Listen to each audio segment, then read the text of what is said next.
Ole ka video thara khalo lom le chewa voini chumi pa fragrance bi kan soidon ania top 5 fragrance for summer tinia top 5 summer fragrance for men tinia hi around request to hi ta hengan darlang lenga ama hi ruat fela ania ari to khopamin request na ha summer wanglai tak tak khan jun kha chhowe khanin iron tila ati to amaro chu ro kholna awangin kan ti theilo char chara ti chon voinia kan on ti chuak don ania amasain tuna karon top 5 karon da tura ya thapoi tam tak market a chon leitur mai thein tinanin Dolce & Gabbana light blue orange tones te Dior Sauvage te le Prada lom te i thatak tak kan omani khatiang kha i top da nge turen tina top 5 ti la khang khada til ve nge tur te zinga mi an ni amaro chu voi ni hein kan la nei rem chang lawa karon da tel don lawa tin i kan ei zinga po i nge ni karon clear zaw ang renga asan chu man to atanga an yam ber thlengin nge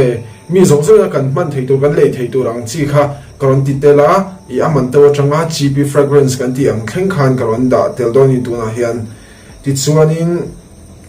kan video te kan tran ngal anga i anma ni karon soi pop pop dona an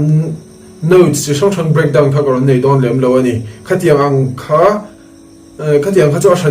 ashan pai na kina karon la tilenga video shana notes breakdown te chuanin video kan tran top 5 kan soi mine honourable mention a hey Versace Eau Fraiche nia Versace Eau Fraiche honourable mention top 5 zinga ka dalo na chan chu top 5 zinga omtel tur om tak poni thowa maro chu he ai man tlom si thasi hi a om awangin thave tho si heng ai hian a tha kha ti na chu ni kher chong la maro chu a heng ai man tlom de ni wangin a thave boxi a arim tui boxi a projection a tha asia chu tha boxi a khati ang song song kha quality a nei thada wangin he hi dalawin top 5 a he dalawin he chu honourable mention a karon mang don ani he hi Versace Eau Fraiche nia a tha arim tui em a fresh a aquatic vibe nia blue fragrance zinga polar berte zinga mi ania Versace chu an lar sa tin Eau Fraiche po hi alar berte zinga mi ani he hi honourable mention no chuanin number 5 the body shop atangin ania he white mask ani he kangai na lu tuka number 5 a karon da tin aman hi atawlawa he 30 mil ania 30 mil sang khat zaruk le sum ko panga manania aman tlomber te zinga mi nia a quality ya thae mema he audit toilet version han him yanin w shop point mask he han him yanin arim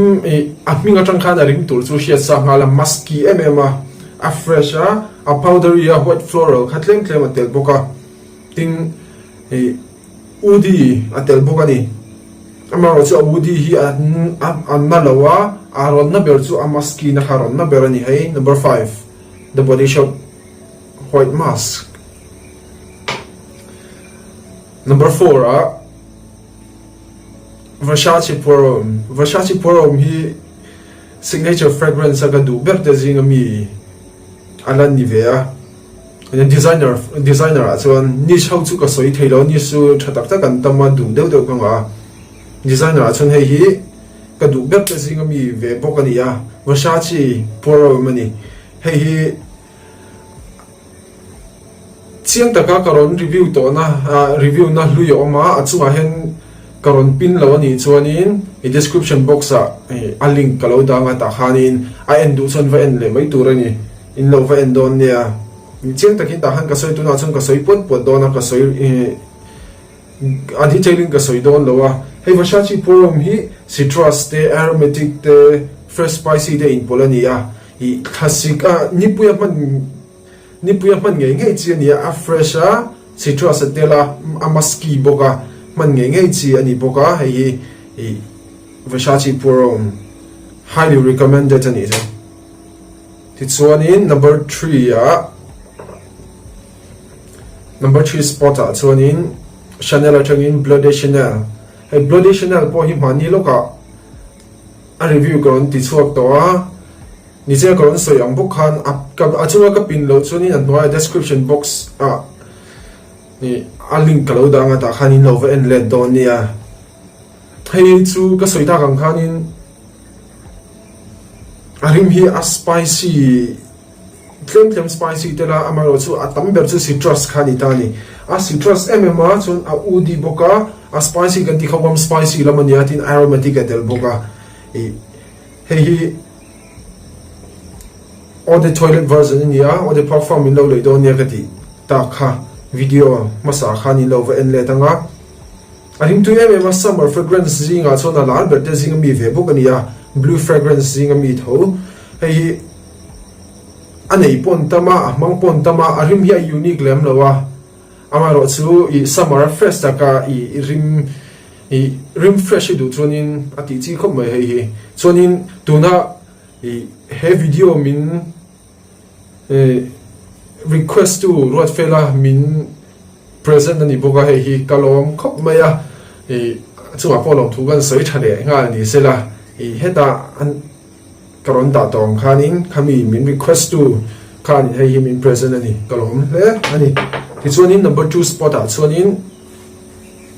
ron tha chho maya number 2 spot hi Ermenegildo Zegna atangina nia Italian Bergamot nia hei niche perfume niche fragrance nia a common lo ma hei abom ni gut poi moi ma ajusi a hring vek boka tin a cap hi hei magnetic cap nia hei I mean enge a om le a ti om le zol tu te po ti la a om ve thawa a nget ma magnetic an yang in hai tla thei mi alo chuan aring thuwa ve thung chuan hei number 2 ka dana chan chu ama sami te bohan tha thaw ma chu hei hi chu a quality hi asang khop maya tin heta hianin citrus Italian Bergamot nia Bergamot chu soita kang khanin citrus ani sa citrus smell kha om don citrus rim kha nom don ti kha chiang sa ni Bergamot rim hi rim tui boka ta hian Bergamot oma aromatic ani fresh spicy pola udi tel boka atopa udin pol po hi arim tui khop maya amaro chu a projection a hadaron lang na salawa kanin ka pa anu rei ve tak nuwa aron nam ve deuh chu ni tin heng hi a review ka lo la nei lo shim shima nakina a hran pa in chiang takin chiang le zoling ka ron la review anga tuna chuanin tia soipot pot hi du tok ri mai la number 2 ka da chuanin arim tu yei ti hi a chiang sa summer pan ngei chi a citrus rim hi a fresh a tliang nal boga tin Bergamot chu soita kang khan kan expect a sang sa shim Bergamot da chuan arim tu ngei bo hei number 2 chuan a top nan a pakhat na chuanin creed atangin hei creed silver mountain water nia silver mountain water hi ring tui khome addictive a green boga green kan ti om zia chu engting e nim hring vibe ang kha ti me ka tiang fresh rimang kha a green a citrus a musky boga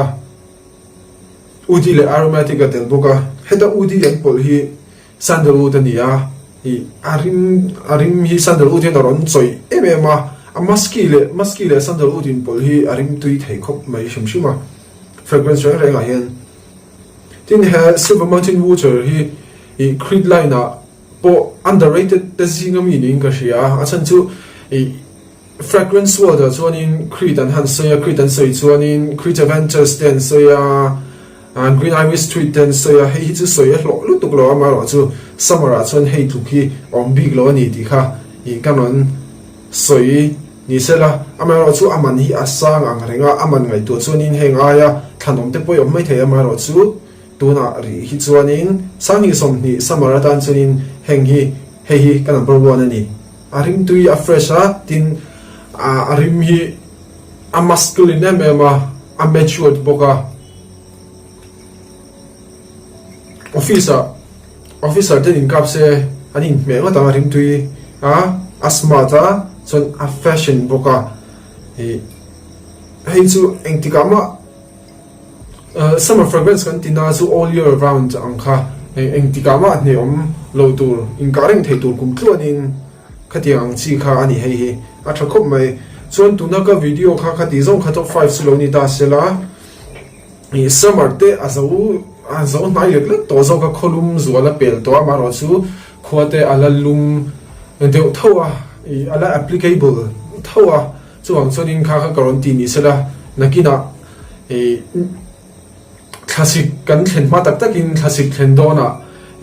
classic ka man tur chi winter fragrance karon ti le dona chuanin mei chetan po khan summer fragrance te winter fragrance kha karon ti le dona ni mel clear sak chun zum zel don nia ti chuanin tuna karon sei ho kha kan highlight le zoi nga hei hi honourable mention Versace Eau Fraiche ani chuan number 5 spot the body shop atangin white mask rim tui musky fresh top ani chuan number 4 spot Versace Pour Homme hei po hi a musky a fresh a spicy boka a projection a thasi a sport hei hi compliment po gadong na sa hei po compliment gadong na sa an fak na sa ka man leng yanin arim tui an tiam in fak arim man fak via thina ni hei po chu tiang bok chu ni chuan number 3 spot Bleu de Chanel hei po hi arim arei lo na chu arim an shia thei china chain an la fak char ani number 2 spot Ermenegildo Zegna itanen Bergamot hei po tiang bok rim tui ma se ka mang khata kala mang na salu tuklawa hei kala kher ani deuh ber chuanin pakhat na number 1 spot chuanin hei po hi Creed Silver Mountain Water ani hei po compliment ka dong na sa chuan arim tui an tia asmat an ti zel bok hei hi chuang chuanin lo mang veula lo rim tui ula perfume cha mang ula rim tui ula confirm em ro ti kha